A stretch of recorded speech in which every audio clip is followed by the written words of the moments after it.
welcome to tonight's Hot Topics. Once again, we're in our new setup here. We are enjoying our new space. We hope that you will too. And tonight, we just want to welcome you to our conversation. My name is Ilse, and tonight we'll be hosting along with Hloni as well as Rebekah. And then we've got two special guests that are joining us tonight. We've got Jackie Rivas and we've got Paul Verrain who are joining us. So Paul and Jackie, you both have been ministers in the MCSA for quite a while. Paul, you've been a bishop over the years as well, and Jackie, you've been a superintendent. Maybe as a way to start our conversation tonight, as we start speaking about different churches and different things, could you maybe just give us a little bit of an idea of the congregations that you've pastored and that you've been able to minister into? Just some contextual questions around that. Good evening, everyone. It's really good to be with you. So I've been thinking quite a bit about the churches I've pastored, and I haven't really pastored many. So that's just a fact. I've had the privilege of being the superintendent of the four-way circuit. There are quite a few churches in that, so you play a role as the superintendent. But I've technically been a pastor in 3 churches. Bryanston Methodist Church, Trinity Methodist Church, and then Grace Point. So I started in the Eastern Cape, in Uitenhage, and there I was responsible for a church in Dispatch and the youth work in that circuit generally, and then 2 rural congregations, one in Glenconnell and the other in Springbok Flats, which is quite near Janssenville. And I was there as what they called a presidentially appointed prospective candidate. I moved from there to Transkei, southern Transkei, and I had a church in Butterworth, and a church in Idutwa, and a church in Willowvale, and I started a church in Xologa, because that's where all my congregation went over the weekends, and we started that in a bar. I was moved from there up to Roodepoort, and then I was moved to Soweto, to the Orlando, which is now the Orlando circuit, but was the Orlando section of the Jabavu circuit, and then I was moved to Central Methodist, where I was a superintendent, and as the superintendent was responsible for all the inner city churches. So there was the main church, there was Braamfontein, there was Albert Street, there was Selby 1, there was Selby 2, there was Overton and Crown Mines, and we did a bit of work in the universities there. And at the same time, I was in the Soweto Community Center, have worked all over the country. Thank you so much. So my reason for asking you these questions tonight is because tonight we start a brand new series called My Church or Your Church. And what we're looking at is how we find that the church is different expressions and how it's differently expressed across different denominations, across different countries, but also what are some of the fundamental differences and how did they come about? And then we also want to explore between ourselves and everyone at home how the church continues to unfold and how we should never stop asking the question, what is church? And what does it mean to us contextually? So, Hloni, maybe you want to just kick us off with tonight's topic and what we're speaking about specifically. Absolutely. So I think with everyone here that is sitting, Rebekah, Ilse, and I, we always trying to imagine new ways of doing church, and you've had the experience of literally leading churches and also experiencing how the church continues to realize, or rather to unfold over the years. So when we look at from the early church, there's been over 1,000 denominations that have since been born. There's been different expressions of church that has come out since that particular era. And just a question to all of us here is, for some people, it has been a tragic moment in history when there's been breakaways because of different things that people desire to emphasize and different church teachings that people wanted to consider. And yet for other people, it's been a moment of blessing when we look back and we say, hey, look, without Luther doing what he did, we probably wouldn't have what we have today. So in your view, what has it been? Is it a tragic moment when there are breakaways, or is it a blessing that forces the church to reimagine and consider its identity in the emerging context? I think that's such an interesting question, because I think that just as a person, and actually obviously growing up with my mom and my dad and my brother, they've always preached unity and always never judge anyone that's different to you. And so that's always what my parents have preached. But it's quite funny that I've also grown up a Methodist. I don't think I've ever, besides last year, ever gone to a church that isn't a Methodist church. I mean, when I was younger, my mom used to go visit Paul at Central in the middle of Joburg, and she used to drag Daniel and I, drag being the wrong word, but take Daniel and I to Central. So it's all I've known. Like, I've known the Methodist church. Actually, as far back as I can remember, I've known Paul's been in my life. So when you speak about like people breaking away and stuff like that, I think the way in which denominations can judge each other can be quite difficult, but I think that it is important. And the place that I speak from is I served in an Anglican church for a year and a half, and even though John Wesley obviously died in Anglican, there were these really different things that Anglicans did to what we did, and there's something I think important about the different traditions, but I think that it becomes quite harmful when it's, oh, you're a Methodist, or oh, you're an Anglican, or oh, and it ends up being this rivalry between denominations. And I remember walking in to the church that I was serving at, and the guy was preaching, and he was preaching about like how God can heal today, and he can heal tomorrow, he can heal in your bedroom, or like in the church building. And I remember just standing there being like, that's not true. There's only a healing service in November once a year. Like, I remember thinking, like, who's going to go and tell this guy that he's got it wrong? Like, I was, like, genuinely, I was so confused by this. And then over the year and a half being there, it just unpacks that no one's right, no one's wrong, but there's a different like theology around things, which I think can be really, really difficult. And I find myself often deconstructing my faith because of the different denominations. So you're saying the breakaway can be a blessing? I think it can be a blessing and a curse, and I think it literally finds itself split down the middle.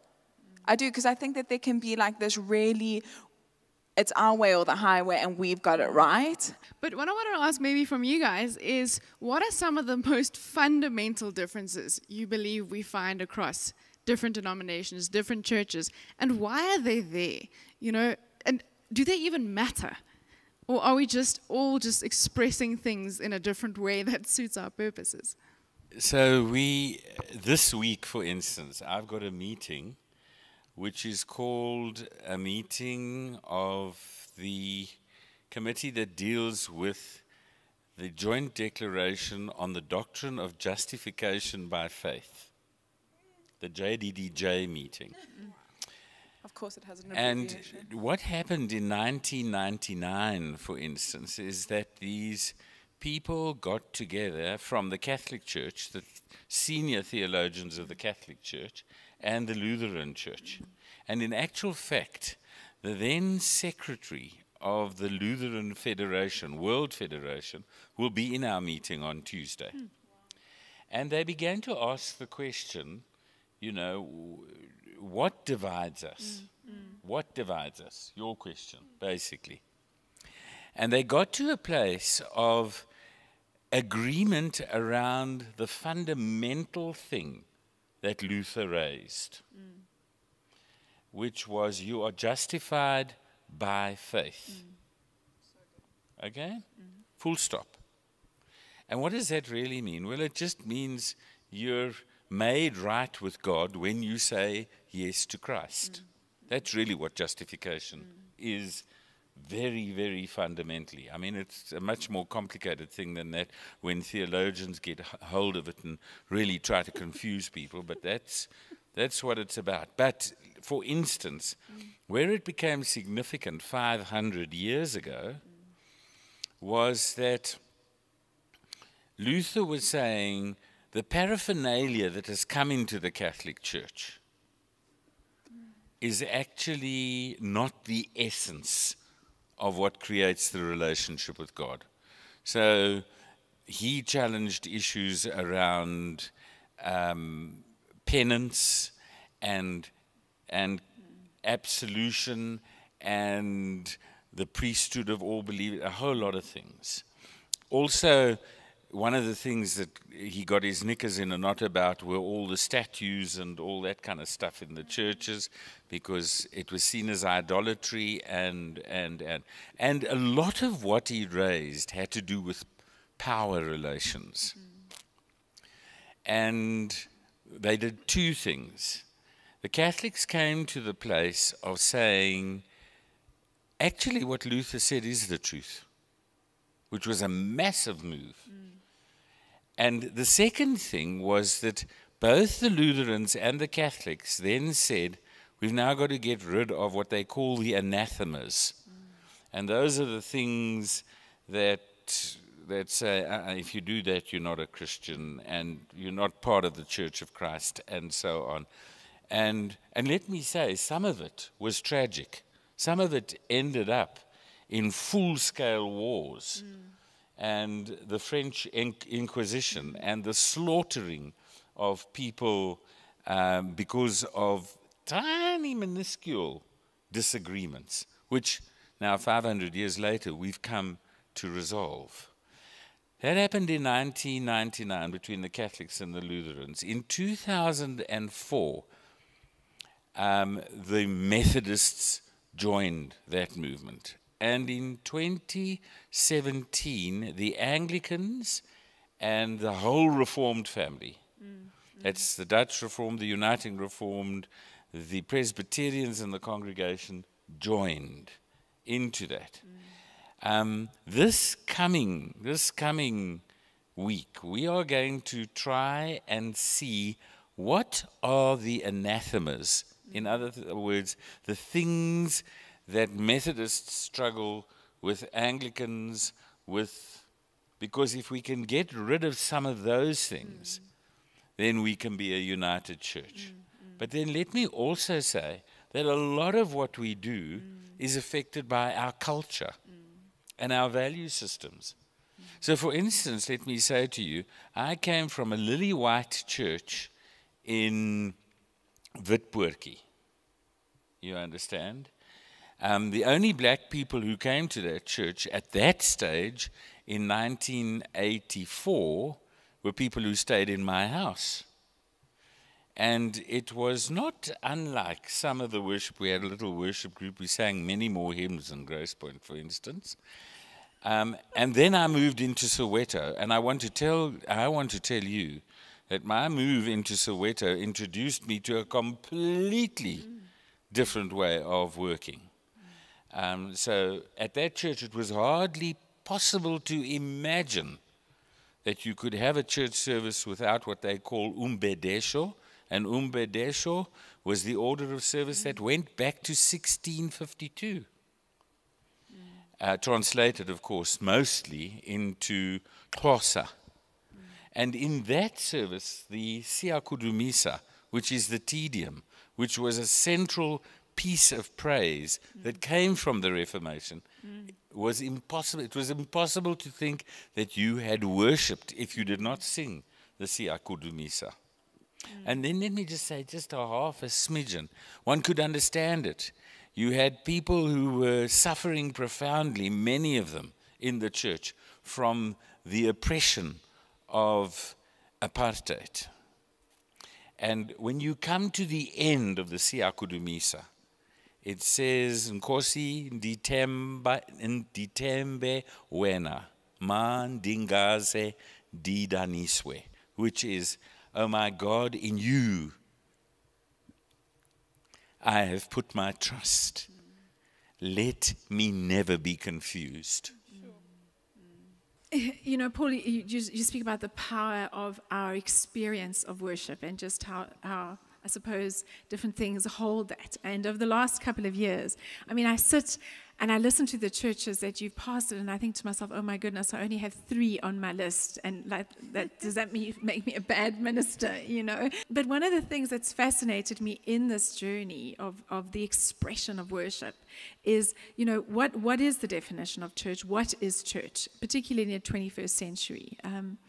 And there were a group of theologians who got together focusing on the practice of theology and practical theology, which is like an interesting, you know, kind of 21st century thinking about theology. Yeah. And they spoke about 4 things. And they spoke about there are normative aspects of theology that get passed down, pretty much like the creeds, like the Te Deum, and we hold them. We hold them as if they are the norms that become our constructs. And so asking, you know, well, what are the norms that we really hold to? And I do think that norms are different in different expressions of worship, but there are norms, like our doctrines and our creeds. And it seems as if we are holding similar norms across all denominations, you know. And then there are what creates the formalities around our worship, which is our style of worship. We sometimes get confused that our churches are defined theologically and doctrinally by the styles. They're not. It's just an expression of theology, being a formative expression of theology that forms those people for any set time, you know, that becomes the expression. But the piece that obviously I've been interested in is the definition of what becomes your espoused and your operant expressions of worship. You know, how do we operate, and what is it that we say about what we do? Because is our worship is the way we worship, is that the theological essence of who we are as a community, as a church? And I think COVID has really forced us into a reimagination of that. You know, we've not been able to gather in a way that we would usually have gathered. So, you know, it's not really shifted our norms, because normative stuff is just, you know, in fact, very often the normative stuff holds us in these places. Like I've often read about how the liturgy, the lectionary holds our pieces of humanity together when we're fractured by world events. So those are critical. But it's the espoused and the operant. And I think that's what I've enjoyed, you know, most about a new church. You know, for me, it's like, you know, are you legitimate because you are new? Because I do believe that that's the question that you kind of raise. Let's start a new church. And strangely enough, I would love to be a Catholic. You know, but I'm just saying, there's a sense of connected belonging is important. So I do think, and as a Methodist church, whether we like it or not, we are a split off based on all sorts of other reasons, you know. And so there is always a temptation in our ego to go in that direction. And I mean, personally, I think as a minister, that's the great struggle. You know, I think that the structures of the church do not serve us well. You know, I think that, and I'm not talking about the Methodist Church in particular, but structure doesn't serve us, you know. And when I think of Wesley, I think that he's becomes this prophetic mission driver, and everyone who follows in the leadership of any hierarchical structure tries to force themselves into that mantle, but end up doing administration and report on efficiency. And that's not where the church is effective, you know, so, yeah. Sure, thank you so much. Now, there is something that it's a French priest said about the Reformation, and speaking about the Reformation.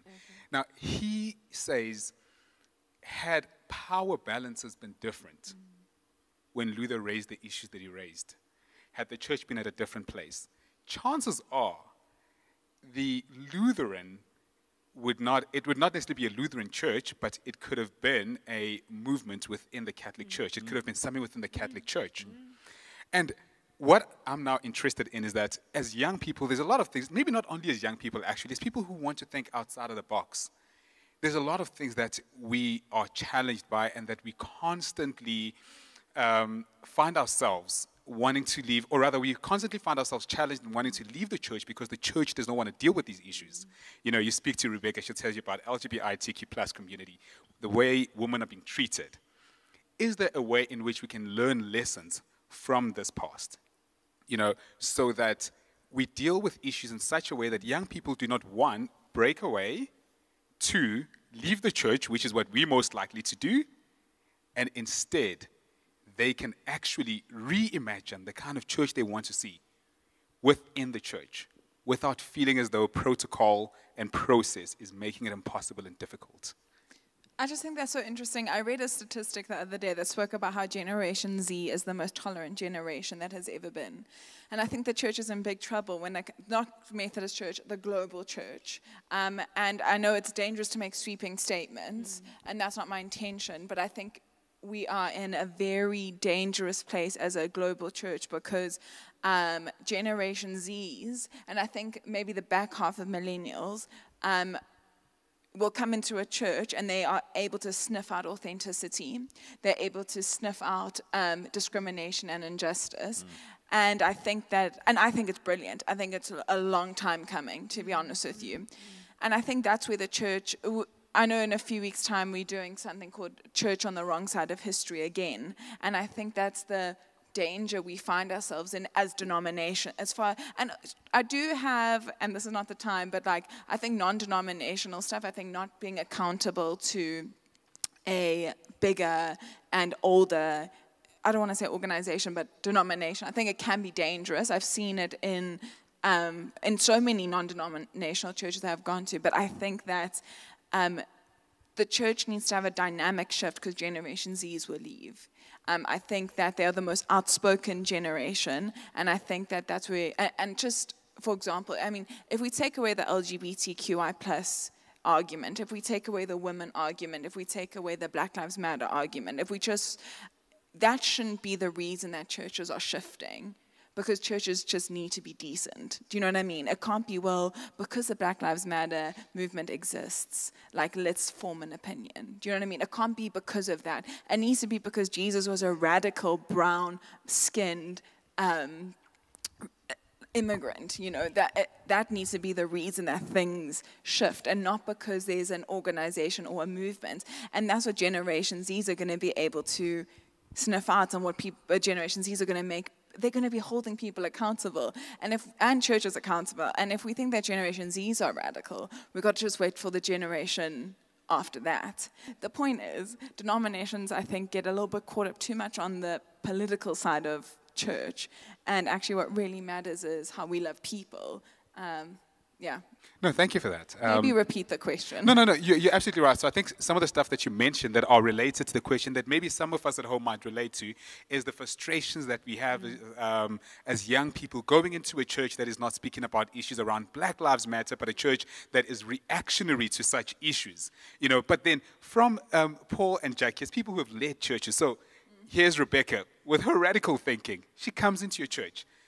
How do you make sure that you handle the concerns that she has in a way that it does not lead to her starting her own church, but it leads to her saying, well, look, I've got a place to imagine within this church that I'm already at? So I don't know, Paul, maybe you can help here. So my sense of point of departure, and it might be a reactionary point of departure, and I don't want it necessarily to be, but you know, I kind of still come from the place of we need to be careful about subjective morphing into you know, whatever the current demands are. Now, that's not to speak about contextual prophetic imprinting of the gospel message, you know. So I worry a little bit when it's the church in my image, you know, the church in my need, the church in itching where it's currently, scratching where it's currently itching. So my sense is that why I probably enjoy John Wesley because he was able to shift in a radical way, socially appropriately, in terms of his social justice movement, in terms of his, I suppose it's simply spreading scriptural holiness and through evangelical faith. You know, that's the Methodist movement. But that just looks different. So the difficulty for me is you know, do you have a product that you're trying to deliver to be consumed by a person, and then the person that hits the market share in the right way gets to make the money? bottom line, because that feels to me a little bit of where the pressure is. So I want to say that the church is going to exist with radicalized Gen Zs or not, and I know that's kind of like pushback at you because and that's just the truth. The church is going to exist past the needs of Gen Z. I mean, yes, maybe differently, but it's kind of like, I don't know if we build churches to fit the need, or I don't know, Paul, I don't know, maybe that's just, I get worried where there is I think the church must be afraid to be reactionary, but it must still be prophetic. So I think there's a fine line. And I'm not sure, I think what you did in Central was mind-blowing.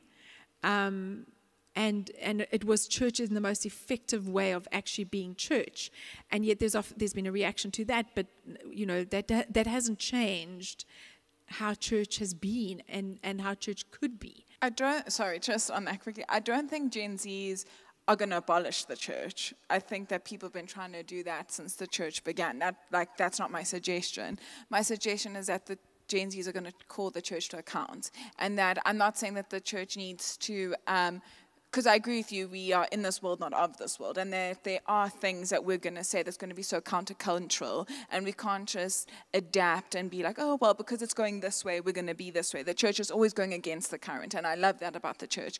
But I think that the Gen Zs and Generation Younger are just going to mold it and shift the viewpoint and the trajectory in a different way. I think that was my suggestion. Less than I think the church would withstand anything as it has, and I'm glad it has. I just think that instead of exactly what Hloni said, and actually exactly what you said, instead of it being reaction, we always seem to be a bit on the back foot when things happen, and I think it's important just to be, I did not mean to suggest that the church would be overrun or destroyed by Gen Zs at all. I think the point you make will be irrelevant. Yeah, I mean, that's far worse than being overrun. I'd rather be overrun or destroyed than be irrelevant. So I want to take it back a step maybe and just come back to what Rebekah spoke about, how the Gen Zs and those generations don't really care so much about things like the debate about baptism and communion and those things. But I do believe that as a church, it's important that we understand why there are differences in things like that. Why is it that we have split churches over the issue of baptism? Why is it that we cannot have communion as, an ecumenical congregation? If we gather, why is it that we cannot agree on one way to have communion? Where does that come from? And how do we find a way to worship together as the church with a capital C, as a global church, despite the different expressions? How do we find a way to worship together? Well, maybe the word I must come to, which is the word that separates us quite substantially, is the word liturgy. And it comes from two Greek words, meaning the work of the people. And so, if you can imagine, if we did that work properly, you with me? If we had to ask, what is the work of God in this place for the people? And how do we shape the time we spend together in worship to reflect that work? And you will know that in the church, I mean, you've got such a variety of people in the church. For instance, the big word when I was busy studying around church was relevance. Is what is being said relevant? And I must be honest with you, I often don't find the Methodist Church form of worship fits my expectation. So I do sometimes go to church and I'm bored out of my cotton-picking mind. You understand? Because people turn their habits into idols. The word church means those who are called out. Called out of what? Called out of a context to address the context, to have compassion on the context, to engage the context, to change the context. You with me? And it's not meant to be a sort of comfortable armchair experience where I go back into the old hymns and I can sit over there. The words are absolutely unimportant. You want to invest in the death of that particular church. Yeah. Don't put in place a strategy that opens up the space for young people. And if you're going to open up the space for young people, it's going to mean that they're going to have to come to church scruffy, just as they are, and feel welcome.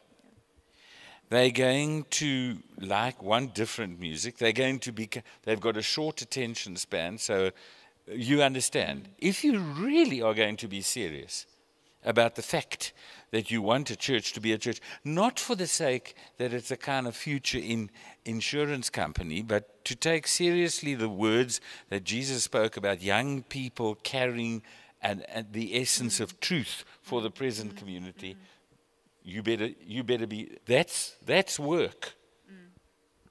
And really, many older people of 60, 70, 80 come to church to have a Sunday afternoon nap. And that might be wonderful for them, and it might be absolutely peaceful, and it might send them on a happy trip to Jesus. But I think that is plain, straightforward heresy. If you're going to come to church, you come to church to work. So in Soweto on a Sunday night, we have all these little pests for old people. Little children of 3 and 4 years old who've got their own damn agenda, and they've got to learn the different parts of their body. So the person who does them, they do it, but they're wonderful. They're absolutely wonderful. And they're now coming from all over and around, and they take up a major part of the service. Now you can imagine somebody as important as me having to sit and listen to this, but it's very important, because this is a place of their belonging, this is a place of their socialization, this is a place in which they will discover their value. And you can imagine the rest of the congregation over there are all mostly were at one stage unaccompanied minors from Zimbabwe. And so when there is a smidgen of xenophobia anywhere, you must understand that my sermon changes radically, because I've got to talk to people that I want to be ready for danger, for death, possibly. You with me? And so I do think that the shift that we're beginning to see actually doesn't bother about whether you were 2 months old and couldn't make an answer for yourself before you were baptized, or whether you're going to be baptized by a little driplet on your head or a whole big swimming pool that you're going to immerse yourself. You know, quite frankly, those idiosyncrasies are completely irrelevant. And we've got to ask ourselves the question, I mean, I'm terribly sorry to tell you that Jesus didn't spend too much time in the synagogue. He did his major teachings on a hillside or from a fishing boat, a smelly fishing boat. He walked the streets. He connected with people in places that the church is definitely not interested in. You with me? And that gave him an irrepressible relevance. How on earth? You know, we've got much bigger populations than in the time of Jesus. How on earth do you think he managed to get?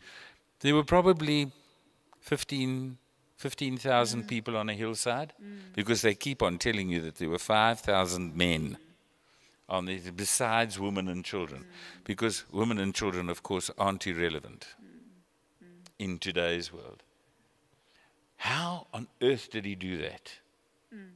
And the people of those days were not stupid. They They knew the fine details, many of them, on what, for instance, was meant by honor your father and mother. They had scrutinized that stuff down to a fine tooth comb. But he had a kind of radical, whatever it is.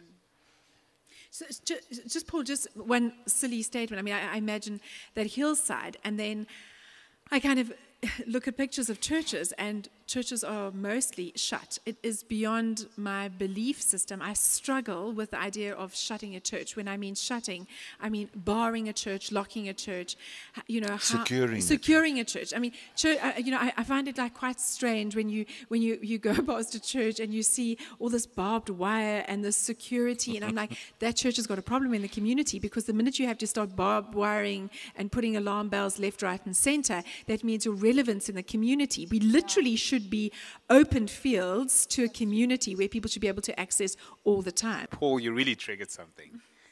And that is when you spoke about things that matter and things that do not matter. And I find that theologians are very brilliant at complicating very simple things. Generation Z has been saying this. Millennials have been saying this. That there are things that matter and there are things that really have to take priority. But it seems like, once again, when you do not have mileage to your years, the assumption is that you are not in touch with tradition, and because of what you're protesting for, you are basically undermining tradition. I was so bummed when Rebekah wanted to withdraw her statements. I was hoping that she'll challenge Jackie and say, no, this is what I'm actually saying. The thing is, we would say so many things without using theological language. When the Fallist movement says, decolonize education, and then it goes on to say, decolonize religion. It has to first go through church elders into a university, back as an academic program, and only then it becomes official synod business. And then it's going to go through synod.